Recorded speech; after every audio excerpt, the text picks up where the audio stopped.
It happens in an instant, a sudden and unexpected disruption to the rhythm of our lives. One moment, everything is as it should be, humming along with the quiet efficiency we've come to expect. The next, silence and darkness descend. One moment, life is normal. TV on, the latest show playing, a comforting presence in the room, fridge humming, keeping our food fresh and our drinks cold, a constant, reliable companion, lights everywhere, banishing the shadows and allowing us to move freely and confidently through our homes. Then, with a flicker, a brief, almost imperceptible warning, it's all gone. The hum dies, the screen fades, the lights vanish. A sudden silence falls, broken only by distant car alarms, their shrill cries piercing the stillness, or a neighbor's confused shout, a voice calling out into the void, seeking answers. Digital clocks are blank, their glowing numbers replaced by empty darkness. The Wi-Fi router is dead, its blinking lights extinguished. In a heartbeat, the modern world vanishes, leaving us stranded in a sea of uncertainty. This is the feeling of a blackout, a sudden, jarring shift from the familiar to the unknown. For millions, it's not hypothetical.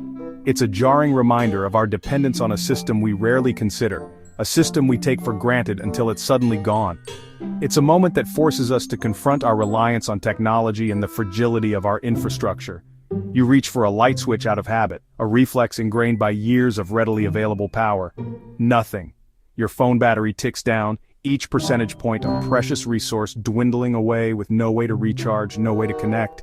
The comforts of home become obstacles. Food thaws in the powerless freezer, threatening to spoil. The AC dies on a sweltering night, leaving you to sweat in the oppressive heat. Vulnerability sets in, a sudden disconnection from 21st century life, a feeling of being exposed and helpless in the face of the unknown. How long will this last? Is it just our street, a localized issue, or the whole city plunged into darkness? The lack of information is unsettling, fueling anxiety and uncertainty. We're a society built on constant communication, instant access to information.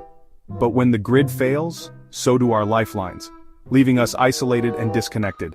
Maybe you have a battery-powered radio, a relic of a bygone era, now a vital source of information. Otherwise, you're left in the dark, literally and figuratively, cut off from the world. You wait, hoping the system is restored before inconvenience becomes hardship, before the lack of power transforms into a genuine crisis. For some, it's a minor disruption, a temporary inconvenience. For others, the elderly, who may rely on medical equipment, families with infants, who need refrigeration for formula and a stable environment, small businesses, it's a crisis, threatening their livelihoods and their ability to provide for their communities. A blackout exposes the fragility of our existence, the delicate balance upon which our modern lives are built. Revealing a stark truth, our civilization is balanced on a network of wires, a complex and interconnected system that powers our homes, our businesses, and our lives. And that network is in serious trouble, facing increasing strain and vulnerability. The darkness is more than an absence of light, it's a warning, a stark reminder of the potential consequences of our reliance on a fragile system. The longer the power stays out, the more our daily lives begin to crumble, the more the cracks in our society begin to show. This is just the beginning, a glimpse into a future where the lights may not always come back on so easily. The American power grid was a marvel, once, a testament to engineering ingenuity and a symbol of progress. It connected homes, powered industries, and lit up cities, driving the nation's economic boom. It was the envy of the world, a network meticulously designed and built to meet the demands of a rapidly growing society. Now it's an empire of rust, a sprawling network riddled with decay, neglect, and outdated technology. The gleaming promise of the past has faded, replaced by the harsh reality of an aging infrastructure struggling to keep pace with modern demands. 70% of transmission lines and transformers are over 25 years old. Some date back to the 1950s, relics of a bygone era still tasked with carrying the lifeblood of our digital age. These components, designed for a different time, are now operating far beyond their intended lifespan. These are the weak links holding our economy together, the linchpins of a system stretched to its breaking point. A single failure in one of these aging components can trigger a cascade of outages, crippling businesses, disrupting lives, and costing billions of dollars. Massive transformers, decades old, can take months or years to replace if they fail.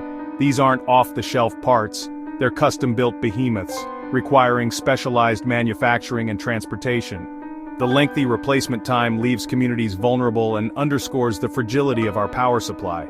Wooden poles rot, weakened by time, weather, and pests. Lines sag in summer, stretch thin by the heat and snap in winter, brittle from the cold. These seasonal stresses exacerbate the existing vulnerabilities, leading to more frequent and widespread outages. The system isn't aging gracefully, it's decaying. The slow, relentless march of time is taking its toll, exposing the cracks and weaknesses that have been ignored for too long. Maintenance is reactive, not proactive. Utilities patch problems instead of overhauling the system. They're constantly chasing failures, scrambling to keep the lights on with temporary fixes and band-aid solutions. It's like putting a bandage on a gaping wound, a temporary measure that masks the underlying problem but does nothing to address the root cause. The result? A grid that grows more fragile and less reliable every year, a system teetering on the brink, increasingly vulnerable to disruptions and failures. Weather-related outages are rising, fueled by climate change and the increasing frequency of extreme weather events. Flickering lights, brownouts, and failures are now common. They're becoming an everyday occurrence, a constant reminder of the grid's precarious state. We're running a digital society on an analog, antique foundation, demanding more and more from a system that was never designed to handle the complexities of the 21st century. The grid is being pushed beyond its limits, and the cracks are showing. The strain is evident in every overloaded circuit, every sagging power line, and every unexpected outage. We're asking it to do more than it was ever designed for, expecting it to power our homes, businesses, and increasingly energy-intensive technologies without providing the necessary upgrades and investments. Without upgrades, the foundation will keep crumbling. The decay will accelerate, leading to more frequent and severe outages, and ultimately, a complete system failure. This isn't a distant problem, it's happening now. The system is breaking down, piece by piece, threatening our economy, our security, and our way of life. The time to act is now, before it's too late. The grid's fragility is most obvious when nature strikes. Extreme weather, hurricanes, wildfires, ice storms, heat waves, are now direct assaults on our infrastructure. A single storm can knock out power for millions, plunging regions into chaos. Wildfires incinerate utility poles and lines, sometimes sparking new blazes. In California, utilities now preemptively shut off power to prevent disaster, a desperate measure. Hurricanes and ice storms twist towers, flood substations, and leave millions in the dark for weeks. Each event is a brutal stress test, and the system is failing.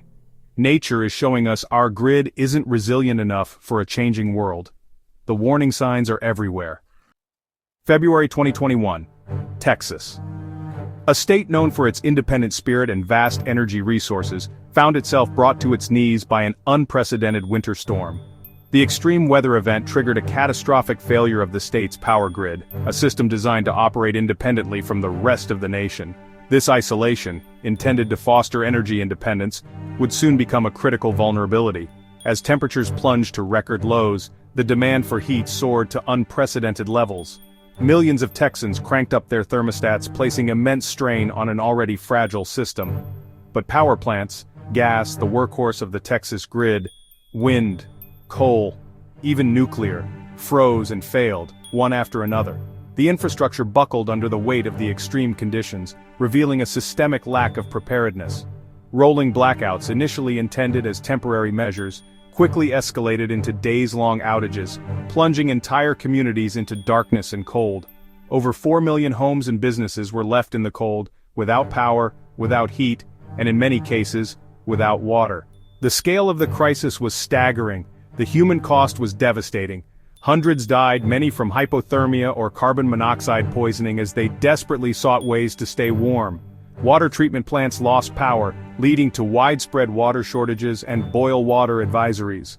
Hospitals struggled to maintain operations, stretched to their limits as they dealt with a surge of patients suffering from cold-related illnesses. Grocery shelves emptied as supply chains broke down, leaving people scrambling for basic necessities.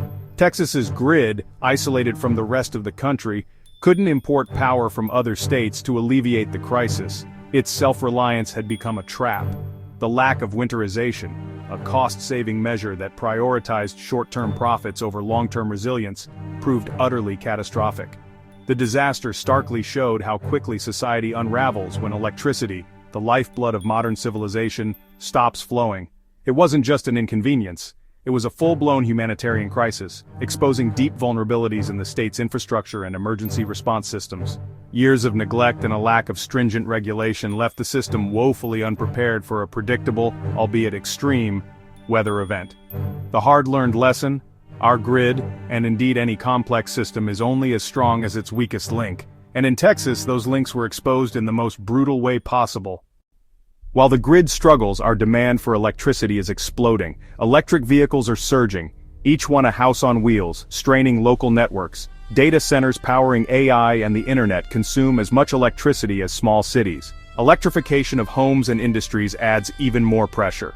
We're building a high-tech future on a low-tech foundation. The grid is being pushed to its limits daily. Without a massive upgrade, more generation, smarter tech, new transmission lines, the system will break. The very technologies meant to move us forward could cause the next big breakdown. We need a bigger, smarter, more reliable grid, fast. The grid faces a new threat: cyber attacks. Digital control systems make the grid efficient but also vulnerable. Hostile actors can target these systems, potentially plunging millions into darkness with a keystroke. This isn't theoretical nation-states, and terrorists are probing our defenses right now. A successful attack could cause chaos, damage equipment, and disrupt the economy. The goal isn't just to turn off the lights, it's to erode trust and create unrest. Protecting the grid requires constant vigilance and advanced cybersecurity, but many utilities lack the resources to defend themselves. The system's fragmentation makes it hard to secure. One weak link is all it takes. In the digital age, grid security is national security. Fixing the grid is a monumental, expensive task, over $100 billion, maybe much more. It's not just new wires, it's a total redesign for a new era. But who pays? Rate hikes are politically toxic, so investments are delayed. Political gridlock and a maze of regulations slow progress. The grid is a patchwork of public and private utilities overseen by countless agencies. Building new transmission lines can take a decade or more. Not in my backyard, opposition blocks needed projects, the result analysis paralysis while risks keep growing. If we don't act, the future is dim, literally. Blackouts will become more frequent, widespread, and longer lasting. The economic cost is staggering. Outages already cost $150 billion a year, and that will soar. Businesses shut down factories, idle financial transactions halt. The digital economy is especially vulnerable. Inaction deepens social inequality, the wealthy buy backup power, the vulnerable suffer. We'll lurch from crisis to crisis, spending billions on emergency repairs. This is the most expensive, least effective way to manage the problem. Our way of life will be held hostage by an antiquated system. The darkness ahead is a lack of foresight, not just a lack of light. We can't afford to wait. The crisis is daunting, but not insurmountable. We face a choice: neglect and decline, or bold action and renewal. Modernizing the grid requires a national commitment like building the interstate highways. We need a superhighway of high-voltage lines, smart grid tech, and robust infrastructure. This would unlock jobs, innovation, and economic growth. A modern grid can handle renewables, fight climate change, and secure our future. The cost of action is high, but inaction costs far more. We have the technology, the workforce, and the know-how. The question is, do we have the will? The power, literally and figuratively, is in our hands.